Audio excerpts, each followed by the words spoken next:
Welcome back to the Deep Dive. It is Saturday, January 31st, 2026, and if you've been paying attention to the signals this morning, it feels like the entire South Bay just drank a triple shot of espresso. It really does. You can feel the gears grinding back into motion, can't you? We are looking at a fascinating collision of events today. On one side of the desk, I've got this stack of hard economic data. It's the South Bay Real Estate and Economic Briefing, and it's painting a picture of a market that has just suddenly woken up. Yeah. We're calling it the Great Unpause. Which is the perfect way to describe it. I mean, we've been in this holding pattern, this wait and see mode for months. But looking at the data from just this week, the waiting is officially over. The capital is moving. Exactly. But then on the other side of the desk, I have this absolute manifesto. Yeah. It's a 10-part guide titled The CRE Revolution, the definitive guide to becoming a media mogul in the South Bay. It's from Voxel Micro Video Labs, authored by Edwin Duterte and Jennifer Wolfe. And when you put these two stacks of paper together, that's where the friction and the opportunity lies. Because what we're looking at isn't just a market update. It's a story about a massive disconnect. The market is heating up fast. I mean, faster than we've seen in a long time. And the argument Voxel is making is that the old toolkit brokers rely on. It's going to break under the pressure of this new speed. It's like trying to win a Formula One race with a horse and buggy. But actually say it's worse than that. It's like trying to win the race when you don't even know the track has changed. The geography has shifted, the players have changed, and the speed limit just, doubled. So our mission today is to connect these dots. We're going to look at this great unpause in the South Bay, specifically anchoring ourselves in San Pedro, and then we're going to unpack this radical new playbook for how to survive it. And San Pedro really is the main character of this story today. It is the geographical center of everything we're about to discuss. Okay, so let's start there. San Pedro. For years, people have talked about it as, up and coming or just a port town. But looking at this economic briefing, something massive just happened at the Topaz office tower on West 6th Street. This is the headline of the year so far. Molina Healthcare just secured a 100,000 square foot lease. 100,000 square feet. No. Let's just pause on that number for a second. That is not a satellite office for a few sales reps. No, that is a corporate flagship move. And you have to understand the context here. Topaz is Class A office space. Historically, a company like Molina might have looked at El Segundo or maybe Santa Monica if they wanted the prestige. Right. For them to commit to 100,000 square feet in San Pedro, they aren't just looking for cheap rent. So what are they looking for then? They're betting on the workforce. They're betting that their employees want to be in the South Bay.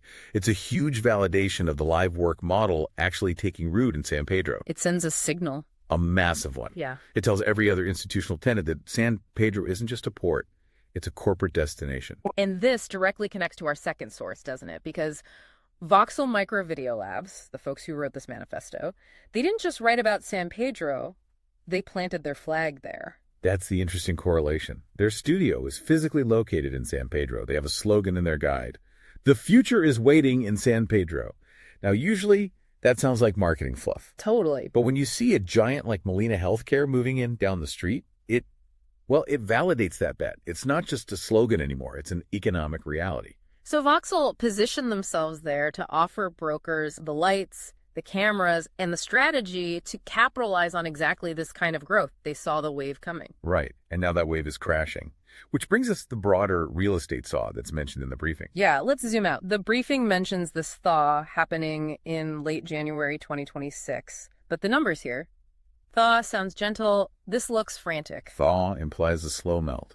What we're seeing in the data is more like a dam breaking. Just look at the inventory turnover. I saw that, and I had to double check it. In areas like North Redondo and Holly Glen, inventory is turning over in an average of 16 days. 16 days. 16, that's barely 2 weekends. Think about the operational pressure that puts on a broker. You list a property on Monday, you have showings on Wednesday. By next Tuesday, you're already negotiating multiple offers. If you are operating at normal speed, you are already too late. So who is driving this? Who has the capital to move that fast in just 2 weeks? The briefing points the finger directly at the tech sector. And specifically the SpaceX ecosystem. You have this massive influx of tech professionals and aerospace engineers. Okay. These aren't people who browse Zillow for 6 months. They are relocating, they're highly paid, and they need housing, immediately. So it's a demographic shift that's fueling the Great Unpause. Precisely. And this is where the conflict arises. You have a market moving at a 16-day cycle driven by these tech-savvy professionals, and then you have the traditional brokerage model. Which brings us to the playbook, this guide from Voxel, because their entire argument is that if the market is moving this fast, the old ways of doing business are, well, they're basically suicide. This is where we get into the controversial part of the deep dive. Voxel's guide, the CRE Revolution, it starts with a pretty brutal takedown of the status quo. They essentially declare the smile and dial model dead. Smile and dial, the classic image of the broker in a room just working down a list of phone numbers. It's the industry standard. But Voxel argues that in 2026, the ROI on that activity has just collapsed. They call it a low-status activity. That felt personal. It's harsh, but let's analyze the psychology. When you cold call someone, especially a busy tech executive or a property owner in a hot market, what are you actually doing? You're interrupting them. You are asking for their time. You're a beggar. In that social dynamic, you are the beggar. You're the annoyance. You're spam likely on their iPhone screen. Right. And Voxel's point is that you cannot build a high-trust relationship starting from a position of annoyance. They argue you have to pivot from being a salesperson to becoming a media company. Okay, so let's break that down. Phase 1, the mindset shift. How does becoming a media company change that power dynamic? It flips the script entirely. It goes from outbound interruption to inbound attraction. Instead of calling 100 people to beg for a meeting, you broadcast expert content, say, a video analyzing the impact of that Molina lease on local property values. So you're providing value up front. Exactly. When someone watches that video, they aren't being interrupted. They are choosing to engage. You are teaching them something. In that dynamic, you are the expert. You're the prize. So instead of making one phone call where you're the beggar, they're talking about using their Voxel Labs studio to make, what do they call it, 5,000 warm calls at the same time? It's all about leverage. You record one high-quality video, and it reaches 5,000 potential investors on LinkedIn. And because you're sharing knowledge, those people already respect your intellect before they even shake your hand. You skip the whole trust-building phase because the content did it for you. This leads right into their second episode in the guide, The Pocket Listing Myth. This was a huge aha moment for me, but I imagine it ruffles some feathers. Oh, it absolutely destroys a sacred cow. The traditional instinct for a broker is to hoard information. If I know about a pocket listing, or I know that SpaceX is hiring 500 engineers, I keep that secret. I want to control the deal. Information is power, that's the old saying. Voxel says no. In 2026, information is a commodity. Zillow has the data. CoStar has the data. Anyone can find out that inventory is tight.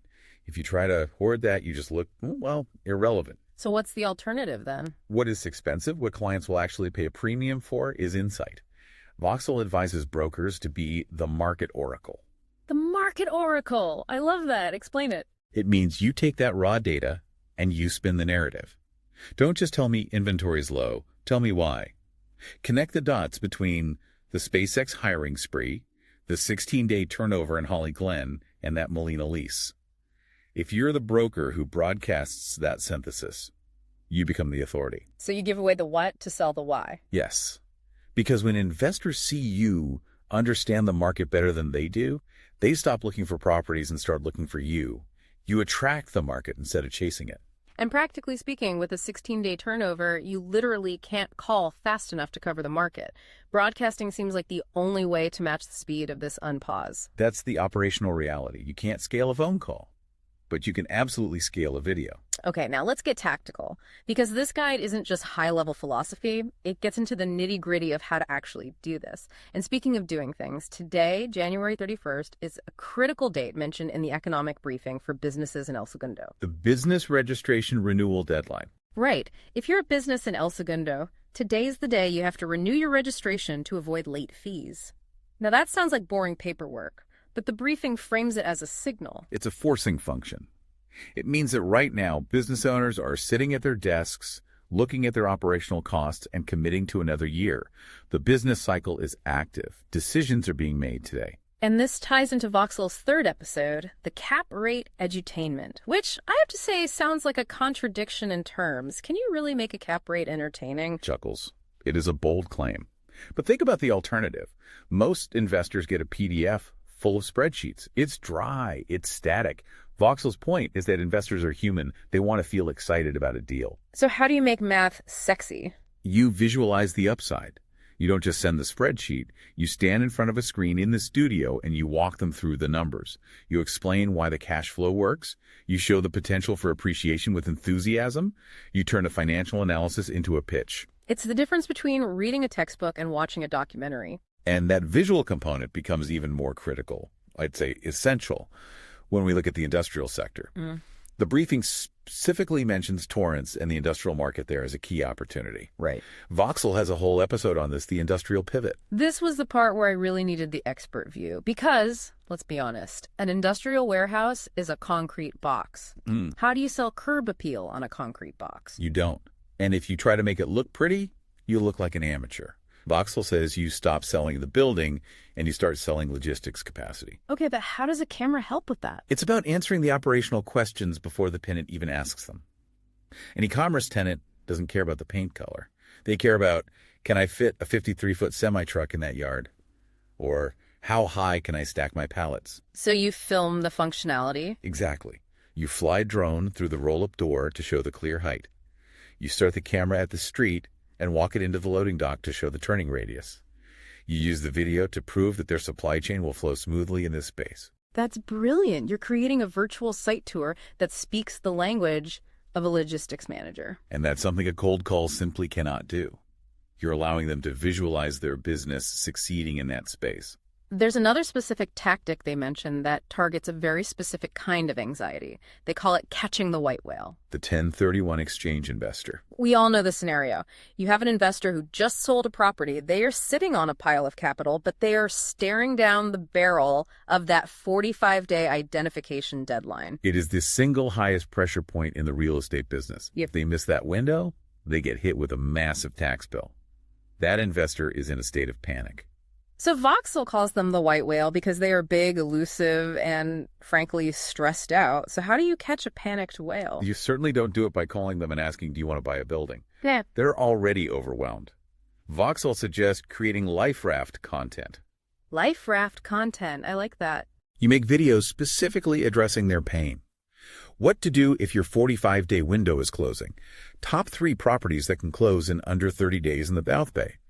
You position yourself as the savior who understands their tax problem. So when they are frantically Googling at 2 a.m. because the deadline is looming, they find your video. And because you are providing a solution to their immediate crisis, they call you. You aren't selling them real estate. You're saving them from the IRS. That is a powerful foundation for a relationship. It really is shifting the dynamic from I need a commission to I have a solution. Which brings us to the long game. Because one of the biggest complaints in commercial real estate, and we hear this constantly, is the feast or famine cycle.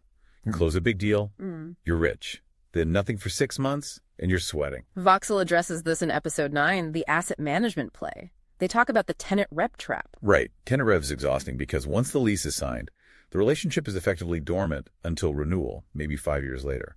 It's transactional. So Voxel suggests moving to owner-centric content to justify a retainer model. Retainers are pretty rare in standard brokerage, though. How do you justify getting paid a monthly fee? You have to provide ongoing value that goes beyond just finding a tenant. Voxel argues that if you are acting as a media company, you can provide quarterly video reports, high production updates on the market, the property's value, the neighborhood trends around their asset. So you're acting as an asset manager who communicates via video. Exactly. You are keeping the owner informed and engaged. You're proving that you are watching their money. That justifies an advisory fee, which smooths out those income peaks and valleys. It turns a jagged income stream into a stable business.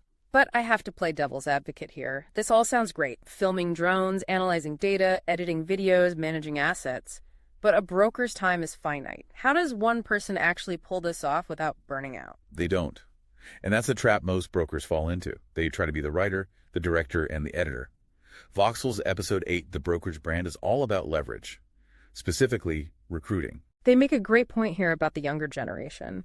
Top talent doesn't want free coffee or a desk in a cubicle. No. Young, hungry agents, the ones who grew up on TikTok and YouTube, they want a platform. They want a career fast track. Yeah. If you as the senior broker can say, come work for me, and you get access to the Voxel studio, you get the lights, the cameras, the editor, that is a massive recruitment tool. You're offering them the infrastructure to build their own brand. Right. You become the executive producer of their career. They do the legwork. They use the studio, and you take a split of their production. Yeah. You aren't just a broker anymore. You're a media network. You're building an empire. And that leads to the ultimate goal, which I found really poignant in the guide, the exit. Episode 10, The Legacy Broker. They say something that just hits so hard, you can't sell a Rolodex. It's the tragedy of the traditional broker. You work for 40 years, you have all these contacts in your phone, but when you retire, that phone is worthless to anyone else. You can't sell your personal handshake. But you can sell a brand. Exactly. If you have built a media presence, a channel, a show, a library of market analysis that has equity value, it's an asset that exists outside of your brain. And Voxel talks about the warm handoff. This is the mechanism for the exit. You use video to introduce your successor. You sit in the studio with a young agent you recruited, and you tell your audience, this is the person I trust, they are taking over. You transfer that authority visually and publicly. It creates a business that you can actually sell or retain equity in after you retire. It turns a job into a saleable asset. And that is the difference between a salesperson and a media company. A salesperson has a job. A media company has equity. It's fascinating when you step back and look at the whole picture today. We started with the date, January 31st, 2026. The South Bay is waking up. Molina Healthcare is dropping a 100,000 square foot anchor in San Pedro. SpaceX is driving turnover so fast that houses are selling in 16 days. And amidst all that chaos and speed, Voxel is standing there in San Pedro saying, here is the tool. The market has fundamentally changed. It has unpaused into a higher gear. And the brokers who don't unpause their strategy are going to be left standing at the starting line. It really is a story of adaptation. The geography has shifted to San Pedro, the speed has shifted to 16 days, and the method has shifted to video. That's the reality. Voxel asks a very provocative question in their guide. Are you going to spend another year cold calling, or are you going to start broadcasting? It's a choice between being a beggar or a prize. And if we connect that back to the 16-day turnover, the deeper question for the listener is this. In an economy that moves in 16-day cycles, where huge deals like Molina happen overnight, can you afford to be invisible? That is the question to chew on. Can you afford to be invisible? I don't think you can. Not anymore. Well, there you have it. The South Bay is moving and the cameras are rolling. Knowledge is power, friends, but only if you share it. Thanks for diving in with us. See you next time.